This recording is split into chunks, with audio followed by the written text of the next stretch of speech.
اگر ماڈرن دور میں آپ دیکھیں تو آپ کو جو بھی پولیٹیکل سائنس کی کتاب آپ اٹھا کے پڑھیں گے ماڈرن دور کی،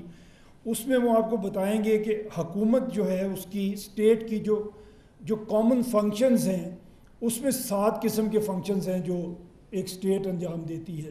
اس میں سب سے پہلے جو بیان کیا جاتا ہے وہ پبلک ویلفیئر ہے، پھر maintenance of law and order ایک اس کا جزو ہے، سوشل ویلفیئر ایک اس کا جز ہے، اسٹیبلشمنٹ آف جسٹس اس کا ایک جزو ہے۔ اسی طرح آپ دیکھیں اکنامک ویلفیئر ہے، پولیٹیکل ویلفیئر ہے۔ اس طرح 7 اجزاء ہیں جو کسی ماڈرن اسٹیٹ کے گولز ہوا کرتے ہیں۔ لیکن ان میں اگر آپ دیکھیں سب سے پہلا جو میں نے عرض کیا جو آپ کی پبلک ویلفیئر ہے، یہ سب سے بڑا فرض ہے ہر حکومت کا، اور اسی پہ اگر ہم فوکس کریں تو باقی 6 جو آپ کو چیزیں نظر آئیں گی وہ اس کو سپورٹ کرتی ہوئی نظر آئیں گی۔